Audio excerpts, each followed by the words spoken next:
What's going on, guys? It's Sean, and I'm a little bit embarrassed to admit that even though I'm the managing director here at CinemaBlend, I've never seen an episode of Game of Thrones, and everybody's super on board with the new season that's coming. The trailer got everybody all whipped up. So I'm committing to a experiment here on YouTube where I'm going to watch the entire season 1 of Game of Thrones and film some of these reaction videos and then give commentary and analysis. But right now I have episode 1 geared up. I'm going to sit down and watch it. You guys can tag along with me. I see that the first episode of season 1 is actually called Winter is Coming. I find that fascinating. I kind of know that that's a catchphrase that's popular with the show, but I have no idea why. I will let you know that I know nothing about the show. I mean, I have a sort of passing knowledge about the actors who are in it and some of the characters, and I know that, like, Red Wedding is a big deal, but I don't know why.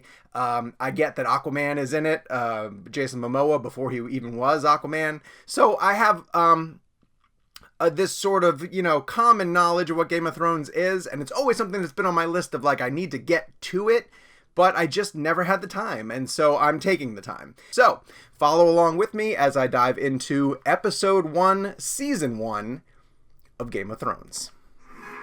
Well, this is an ad. This is already annoying. They have an ad before all of the episodes start on HBO now. Okay. Here we go. Episode 1. Winter is Coming. I hope this is good.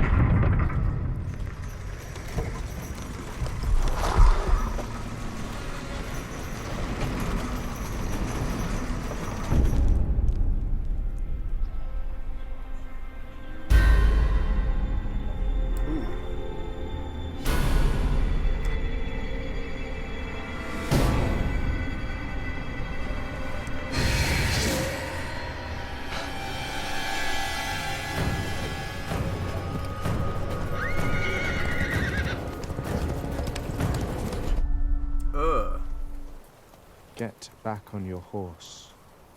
I won't say it again.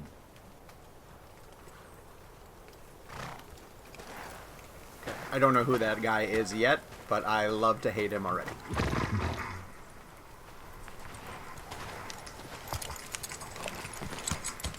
Desired effect, I would imagine.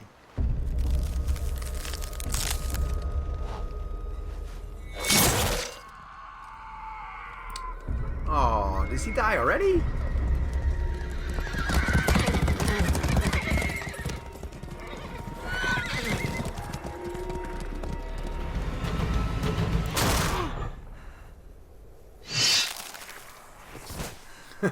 Nice.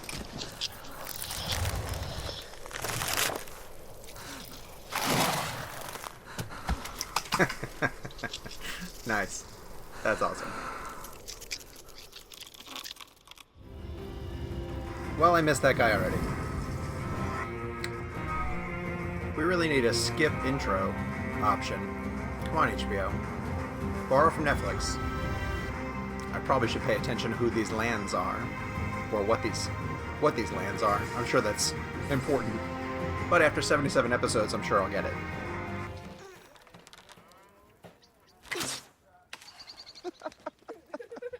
And which one of you was a marksman at 10? Keep practicing, Bran. Lord Stark. Milady. The guardsmen just rode in from the hills. They've captured a deserter from the Night's Watch. Get the lads to saddle their horses. Tell Bran he's coming too.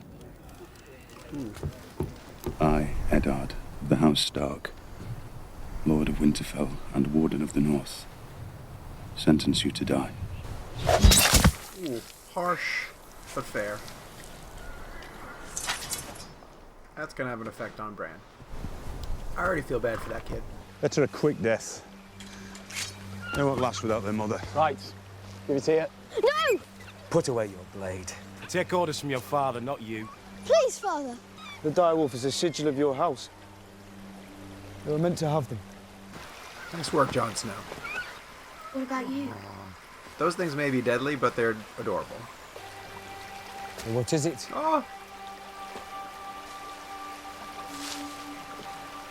Run to the litter. oh, Jon gets That one one's too. yours, Snow. Very cute and significant. We'll need plenty of candles for Lord Tyrion's chamber. I'm told he reads all night. I'm told he drinks all night. How much could he possibly drink? A man of his stature. Wow, look at that. These shots are great. Pretty sure this is Peter Dinklage. Who you gotta love Dinklage. Where's Arya? Sansa, where's your sister? Arya. Okay. Your Grace.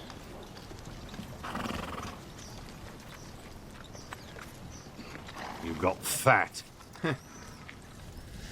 Lord Eddard Stark, I would name you the Hand of the King. Ooh. I'm not worthy of the honor. I'm not trying to honor you. I'm trying to get you to run my kingdom while I eat, drink, and haul my way to an early grave. Damn it, Ned, stand up.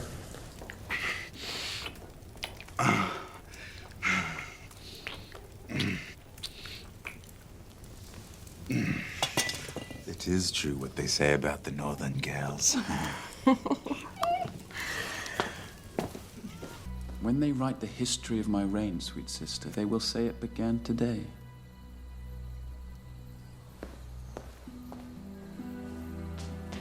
There's a lot going on here.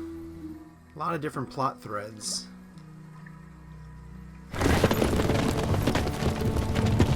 Choma, Chomaka, Karl Vejvin.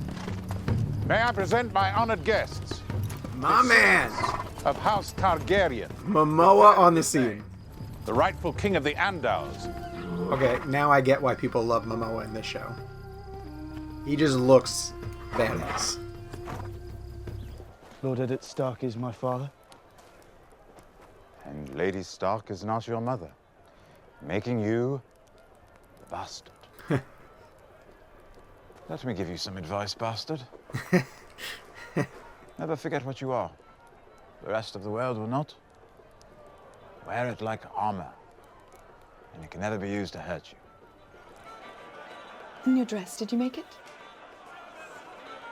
Such a talent. You must make something for me.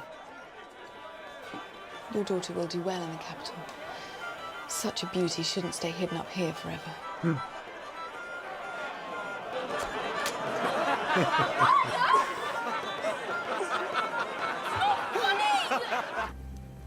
She says John Arryn was murdered.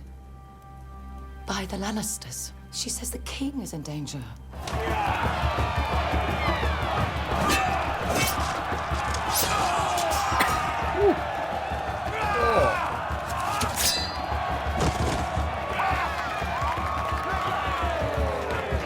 This was a party. A Dothraki wedding without at least 3 deaths is considered a dull affair.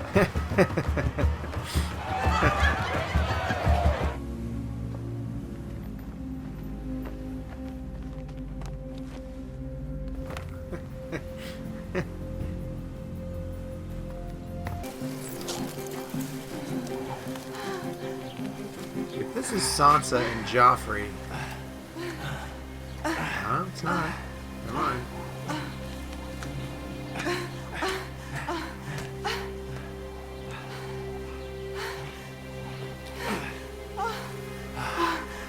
Oh! Oh! Stop! Stop! I thought they were related. Are you completely mad? He saw us. It's all right. It's all right. It's all right. He saw us. They told you not to I heard climb, you the first Burns. time.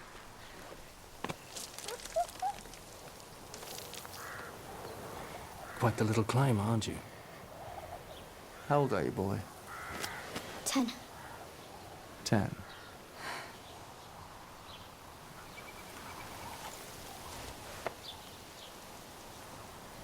Oh no. The things I do for love. Oh no.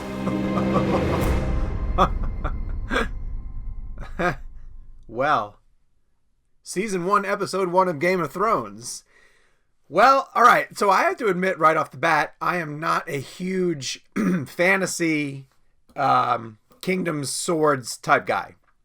I don't love the Lord of the Rings movies. And it's just not that type of storytelling that I normally buy into. But I can totally understand after one episode why this show is as popular as it is. It's done an excellent job of what I like to call setting the table, which is something that a pilot should potentially do, laying out a lot of the pieces in different parts of the board, and then letting you sort of speculate about where it's going to go. But what's been kind of fun about revisiting this first episode years after the show has been on for a long time, and just because it's part of pop culture, it sort of, permeates your worldview, even if you're just casually paying attention. So it's fun to go back and meet these characters. Sansa is going to be a major character, I understand, because Sophie Turner has become a big star, and now she's going to be in Dark Phoenix. I know enough about Joffrey that I am pretty sure people hate him.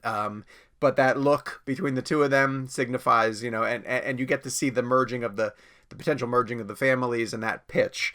What I find really interesting, too, is that we meet two major families in the Starks and the Lannisters. We almost feel like we should be on Team Stark and that the Lannisters are bad, but I don't know if that's going to necessarily just be a bait and switch, and the Starks are actually pretty evil. It doesn't seem like anyone's really good in this one, but the Starks seem to be legitimately working toward a good, and I think Ned Stark seems like a fair leader, although he's being positioned to be going into as he says, almost like a viper's nest if he heads down to King's Landing. The episode in an hour did an amazing job of really giving us a sense of place and how different each place is and how different the people in those places behave.